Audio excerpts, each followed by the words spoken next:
Hi everyone! In my previous video, I touched upon the definition of ESG and sustainability.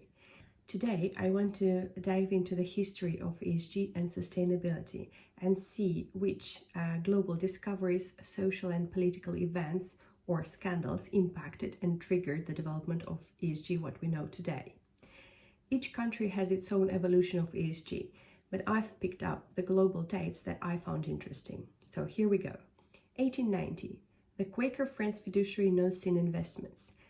This corporation started its path by excluding investment in business activities such as tobacco, alcohol, casino, firearms, and similar. 1960s, the practice of ESG investing continued, with investors excluding shares or industries from their portfolio that were engaged in industries like tobacco production or involvement in South African apartheid regime. 1980, the Chernobyl disaster happened. During explosion of nuclear reactors in Chernobyl, Ukraine, the large amounts of radioactive matters were released into the atmosphere. An enormous zone was affected by the radiation. 31 people died at an accident site, but many thousands of people have suffered terrible health consequences, including cancer. It became an international disaster as radiation crossed several borders due to the wind.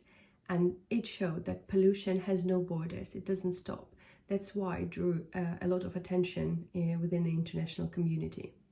After this disaster, a lot of countries suspended their nuclear energy development plans until better risk management procedures were in place.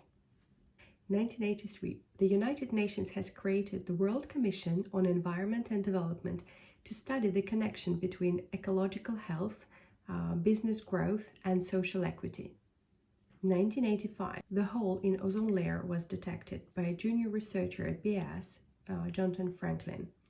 He discovered it by compiling year-on-year data on the ozone layer, its condition and its thickness. Ozone layer is an invisible shield that protects us from excessive solar radiation. It's quite fragile and is depleted by everyday substances that we release into the air, like air conditioning and various aerosols and sprays. Following this research, in 1987, the Montreal Protocol was introduced and signed. This was a treaty to freeze production and consumption of ozone-depleting substances.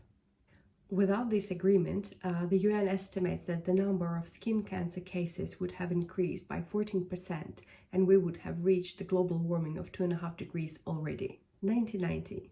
The Domini 400 Social Index was created by Amy Domini. It is focused on the companies prioritizing environmental and social responsibility. It is now called MSCI KLD 400 Social Index. This rating excludes the companies whose products or services have negative environmental and social impacts. 1991, Nike labor scandal.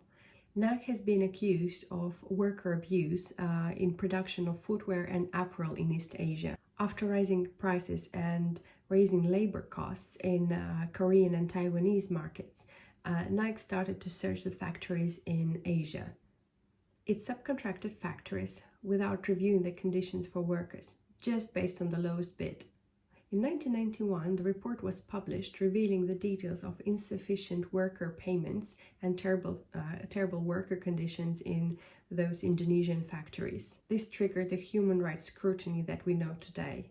In 1995, the first Cooperation of Parties, so-called COP1, took place. The primary aim of COP meetings is to review the global progress towards overall goal to reduce the impact on climate change. Today, COP includes 197 countries and cover all continents. In 1997, the awareness of global warming continues to grow and Kyoto Protocol is signed. Kyoto Protocol convenes global leaders to set goals addressing climate change. Frankly speaking, it's an agreement between the nations to reduce carbon emissions.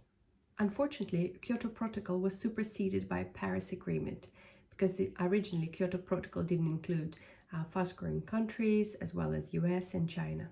Nevertheless, it remains a historic landmark in international fight against global warming. After Exxon Valdez oil spill in 1997, the GRI was founded. GRI stands for Global Reporting Initiative. The first version of the standard was published in 2001, and this was the first global framework in sustainability reporting. The aim of this organization was to create the accountability mechanism and to ensure that companies would adhere to responsible conduct principles by considering environmental, social, and governance issues. 2000, Carbon Disclosure Project is founded, short CDP. It compiles data so that investors and other stakeholders can easily access climate information by request. CDP also scores companies by their responses to their annual questionnaire. Same year, United Nations Global Compact establishes principles across diverse areas, including human rights, labor, environment, and anti-corruption. In 2005, the then United Nations General Secretary Kofi Annan invited the world's largest institutional investors to develop the principles for responsible investment. It works to understand the investment implications of ESG factors and ways of incorporating those in investment and ownership decisions. 2011, the launch of SABS. SABS stands for Sustainability Accounting Standards Board. It's a non-profit organization. It strives to establish and maintain industry-specific standards for guidance on disclosure of financially material sustainability information by companies to investors and other stakeholders. 2015, the United Nations General Assembly formulated 17 sustainability goals, known as SDGs. A few years later, SDGs were further enhanced and clarified with specific targets and unique indicators of progress. SDGs cover many issues, including poverty, food security, ecosystems, sustainability, clean water, clean energy, justice, partnership, and so on. Same year in December, Cooperation of Parties 21, COP21, took place. During COP21, the Paris Agreement was signed. It's a legally binding international treaty on climate change, which was signed by 197 countries. Its goal is to hold the increase of the global average temperature with well below 2 degrees above the pre-industrial levels. However, in recent years, the global leaders have stressed the need to limit the global warming to 1.5 degrees above the pre-industrial levels. 2017, the TCFD was created. TCFD stands for Task Force on Climate-Related Financial Disclosures. It was created to develop recommendations on what type of sustainability information shall be disclosed to investors, lenders, and insurance underwriters to support them assessing and pricing climate-related risks. There were a lot of dates, but now you see how ESG is evolving from social, environmental, and governance perspective. Today, ethical and environmental considerations are aligned with financial materiality, which is crucial to business, and this enables businesses make change. If greenhouse gases are radically reduced right now, the global warming will most likely exceed 1.5 degrees scenario. So what's the motivation to do anything? The motivation is simple: to stop the further increase of temperature above 1.5 degrees. A further temperature increase can have disastrous consequences like melting of glaciers, disappearance of animal and plant species, forest fires, droughts, among others, that will be not under our control. So both people and businesses play a fundamental role in fighting climate change and to support sustainability every single day.